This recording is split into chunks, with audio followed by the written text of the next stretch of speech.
Eigenspace. Let A be an n by n matrix with eigenvalue lambda. The set of all eigenvectors corresponding to lambda is denoted as E sub lambda, or you'll see it as S sub lambda.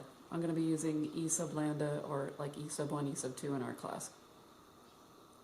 The eigenspace consists of the zero vector and all eigenvectors corresponding to lambda.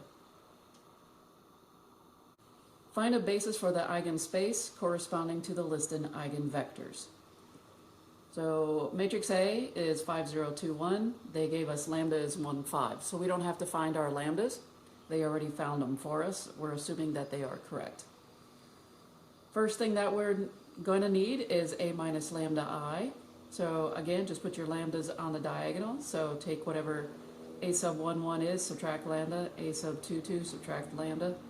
Anything on your diagonals, subtract your lambda.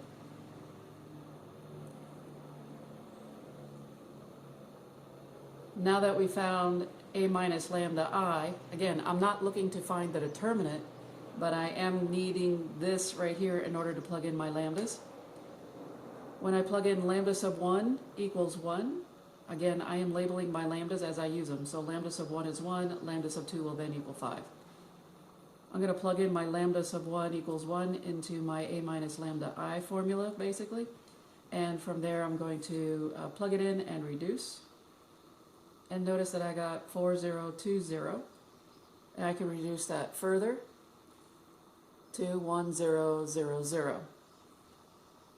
If I set this up as an augmented matrix, we can definitely see that x sub 1 equals 0, but x sub 2 is missing.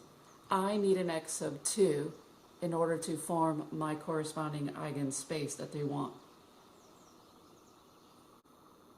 Because x sub 2 is missing, x sub 2 is my free variable t.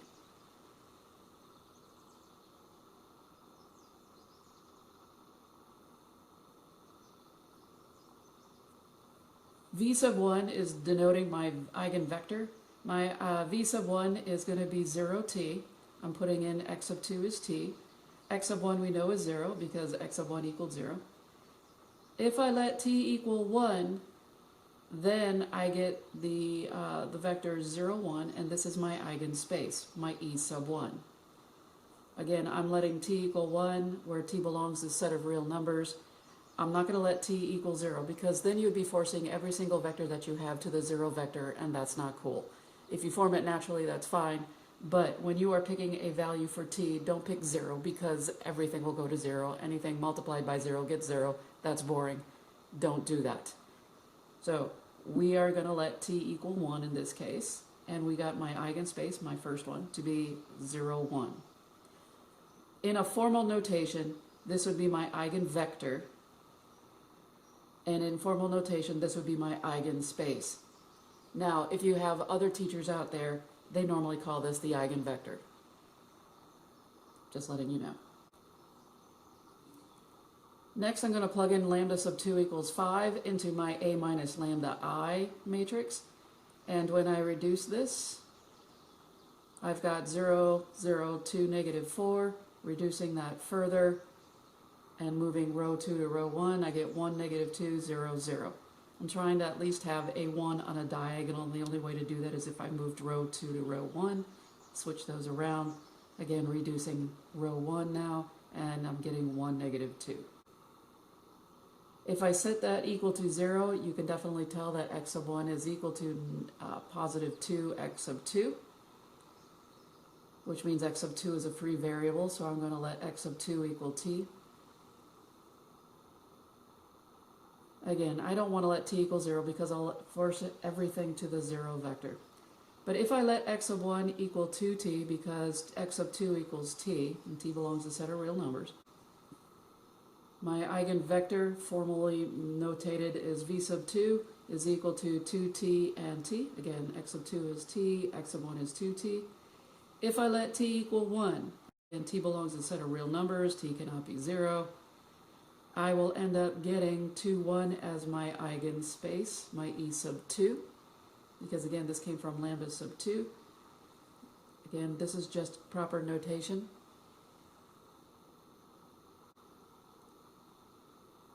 And we found our eigenspaces corresponding to our eigenvectors, which came from our eigenvalues.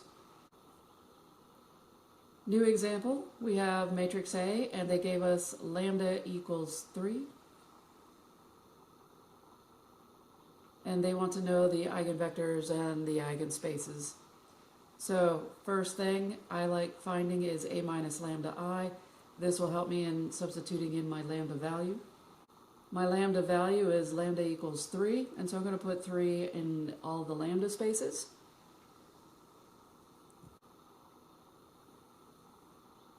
Then I'm going to reduce my matrix. From here I'm going to row reduce. Yes, Gauss-Jordan, row reduce echelon form still applies. And I get the following matrix. Notice that I have 2 free variables. This is going to be my main one. This forms a basis. These two, x sub 2 and x sub 3, are actually my free variables. Working this out, x sub 1 equals negative 2x sub 2 minus 3x sub 3. If I let x sub 2 equal t and x sub 3 equal s, x sub 1 is negative 2t minus 3s.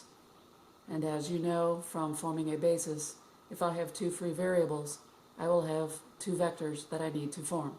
But for now, putting in my vectors into a lovely vector format, you can see it looks like this, negative 2t minus 3s, t, and s. So there it is, very generic as we know. If I let t equal 1 and s equal 0, I get negative 2, 1, 0. This is my first eigenvector. If I let t equal 0, then s equal 1, I get negative 3, 0, 1. That is my e sub 2. Again, notice I'm forming 1, 0, 0, 1. Everything that we've learned so far applies in chapter 7. Except now we've got our eigenspaces. Again, this is the proper format right there. Let's do it again. We're going to form eigenvectors and eigenspaces. They gave us lambda equals negative 2 on a 3 by 3. Again, I always form A minus lambda I. Once I form A minus lambda I, I'm going to plug in my lambda equals negative 2, revealing this lovely matrix right here. And from here, we're going to row reduce. After a mild bit of reducing, I get this matrix right here. This is my resulting matrix. Next thing that I'm going to do is I'm going to solve for my variables. 3x sub 1 equals x sub 3. Gives me x sub 1 equals 1/3 x sub 3. 3x sub 2 equals x sub 3, meaning x sub 2 will equal 1/3 x sub 3. So I only have one free variable in this case, which is x sub 3. I'm going to let x sub 3 equal t, therefore x sub 2 is 1/3 t, and x sub 1 equals 1/3 t.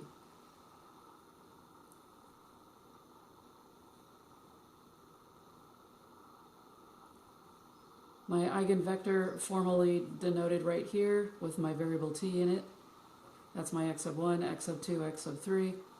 If I let t belong to the set of real numbers and I don't want fractions, then I'm going to let t equal 3. I don't want to let t equal 0. I get the 0 vector, and everything gives me the 0 vector if I do that, and we don't want to do that. If I let t equal 3, I get rid of my fractions, and I'm left with 1, 1, 3 as my eigenspace. Now what I'm going to do is I'm going to show you the formal way of finding an eigenvector, eigenvalues, eigenspace. So this example, we're going to find everything. I'm giving you a 2 by 2 matrix A. Step 1, we always find A minus lambda I. Using A minus lambda I, I'm going to find the determinant because we were not given the lambda values. So we have to go through the determinant of a 2 by 2. And I don't really care about a characteristic poly or characteristic equation. I really care about my lambda values, my eigenvalues. In this case, I got lambda equals positive and negative 1. The order that you do this does not matter. So long as you use both the positive 1 and the negative 1, it doesn't matter which lambda you do first. I chose lambda sub 1 equaling 1. Again, I am labeling my lambdas as I go along due to the fact I know what's coming up in the next couple sections. Using my A minus lambda I matrix, I'm going to plug in my lambda equals 1, reducing my matrix, and then finally row reducing it completely, I get the matrix 1, 3, 0, 0. From here, I'm going to find my eigenvector. So this is my step 1. So I'm going to do it very formally for you guys. X sub 1 equals negative 3x sub 2, which means x sub 2 equals t, because it's my free variable. If x sub 2 equals t, x sub 1 equals negative 3t.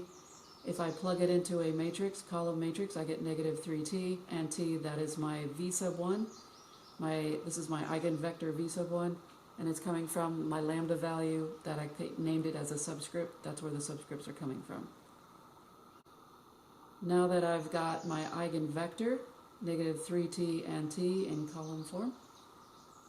Again, don't let t equal 0. You'll always get the 0 vector.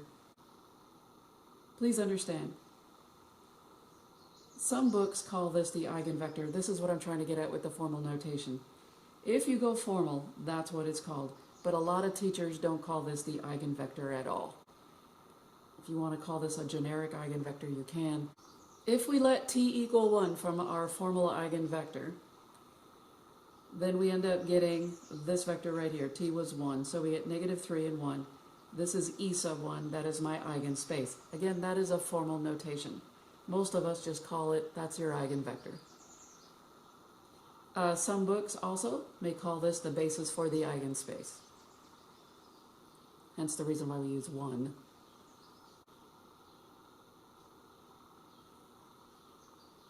Again, most books call negative 3, 1 the eigenvector, not the eigenspace. We now have to work with the lambda sub 2 equaling negative 1. Using my A minus lambda I matrix, I'm going to plug in lambda equals negative 1, reducing that, and then row reducing it finally to 1, 1, 0, 0. Step 1, after you row reduced your matrix with lambda is your eigenvector. So x sub 1, as we see, equals negative x sub 2. If x sub 2 equals t, we end up with a formal eigenvector notated as v sub 2, because this is the second one I found, and it's dealing with lambda sub 2. We get negative tt. T belongs to a set of real numbers, and we're not going to let t equal 0. Next thing that we're going to do is find the eigenspace by letting t equal 1. By doing so, I get negative 1, 1. That is my E sub 2. That is my eigenspace.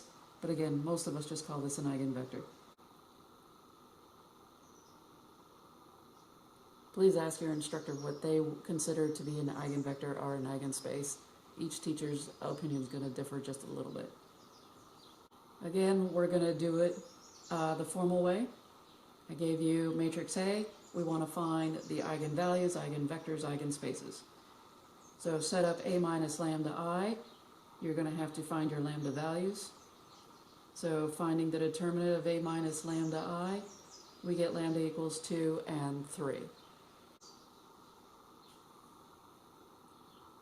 From here, I'm going to use lambda sub 1 equals 3, plugging it into my A minus lambda I matrix, and then row reducing it. I get 1, 0, 0, 0.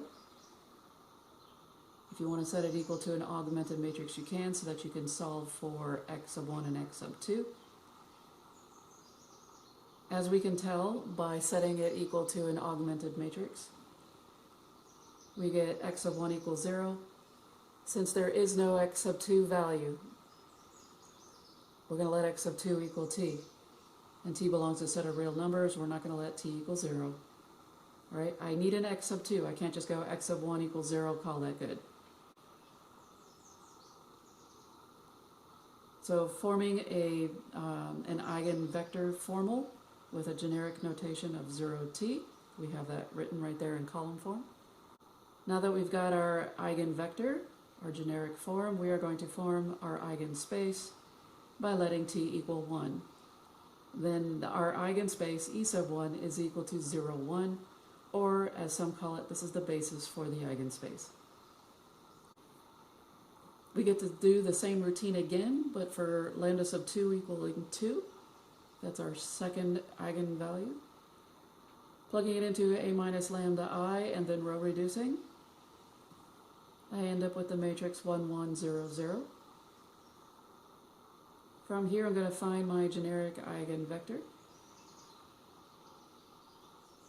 So what I'm going to do is solve for x sub 1. X sub 1 equals negative x sub 2.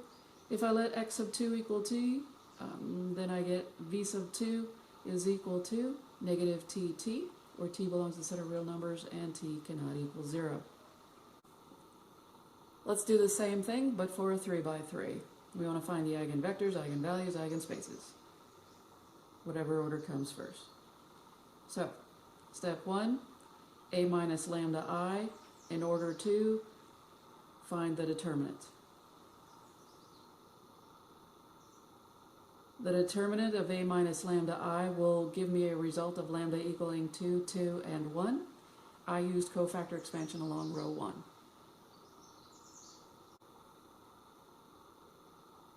Using lambda sub 1 equals 2, I have the matrix filled in with the minus lambdas. And I'm going to row reduce it, giving me 1, 0, 1, row 2 is 0, row 3 is 0.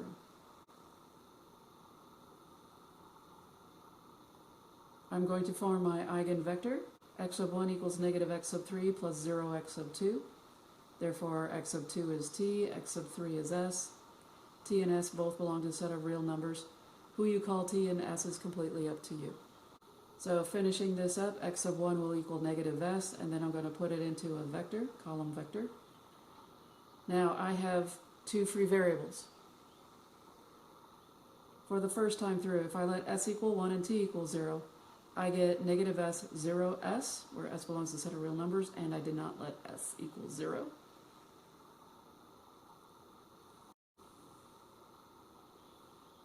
For the second round of vectors, I'm going to let s equal 0 and t equals 1. Again, notice I'm forming 1, 0, 0, 1. And I get the second eigenvector 0, t, 0, where t belongs to a set of real numbers and t cannot equal 0.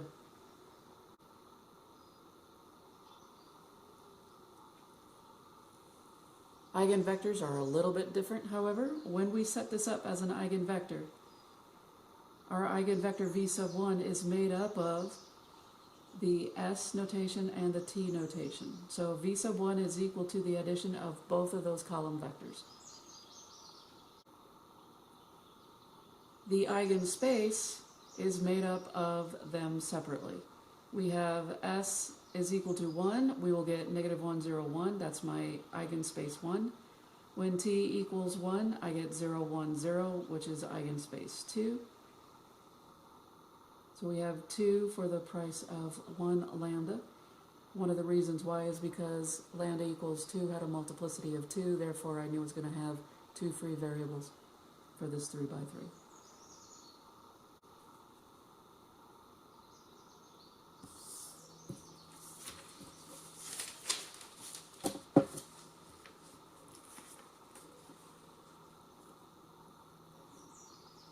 Doing it all again because I have lambda equaling a 1.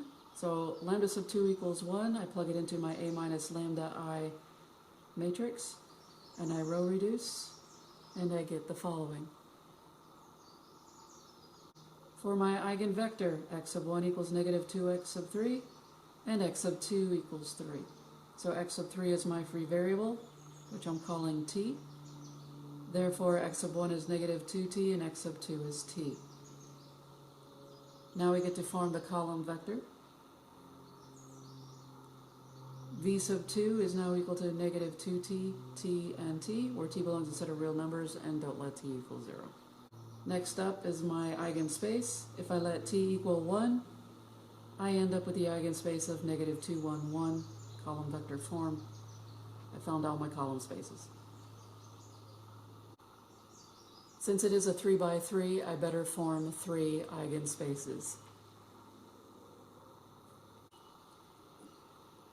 A different type of problem that we're going to encounter is verify that vector x sub I is an eigenvector of A associated with lambda sub I by showing that A x sub I equals lambda I x sub I. Find lambda when warranted. So if you're not given lambda, find it. So here's my first example. Matrix A is equal to 4, negative 3, 2, negative 3. They gave me lambda sub 1 equals negative 2 and vector x equals 1, 2. They want you to plug all this into this formula right here. You'll see why in a second why we're going to do this. But if you're wondering why this feels familiar, it's because if you remember doing the transformations, you had t of x is equal to ax. That's why this feels familiar. It's got that kind of sort of form to it. But if you want to think about it too, it also feels like ax equals b. They all feel familiar after a while in linear. We're going to use this formula and plug in our values, however it is they told us to put it in the formula. It is very direct. So you got a times vector x is equal to lambda times vector x. Since this is multiplication, you are allowed to multiply, and same thing goes with the right-hand side.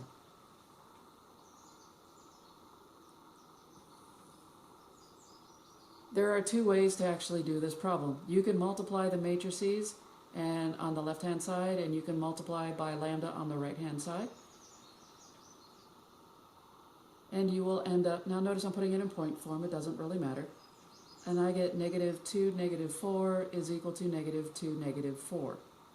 Since we got a true answer, we can tell that vector x is an eigenvector of A. If we use the method 2, and this is about multiplying the left-hand side and then pulling out a GCF, this one's kind of interesting. I think it's a little bit more visual, but whatever method you want to use, that's totally up to you. So what I did was I multiplied matrix A times x is equal to negative 2, and notice I did nothing to the right-hand side. It is still negative 2 times the vector x. But I did multiply matrix A times vector x, and I'm going to simplify it. So notice they're both in column form. I can also pull out a GCF on the left-hand side to make them both look the same, and this also tells me that x is an eigenvector of A. Using the same directions, they gave us A and x, but this time no lambda. We can still do this problem without it. Using the definition that they gave us, the formula, I'm going to follow the formula and plug and chug, and I get the following. However, and whichever method you want to use is totally up to you. I'm going to leave it in vector format because for me it's just visually stimulating and it's a lot easier for me to see. So I multiplied A times x, and if I reduce it, I got negative 24, 20 as my column vector on the left, and my right-hand side has not changed. From here I'm going to pull out a GCF. By pulling out a GCF, notice that my column vectors are the same. My lambda, I solve for, lambda is equal to negative 4. And since I got the same column vectors, and I can say that lambda equals negative 4, then vector x is negative 6, 5, and it is an eigenvector of A.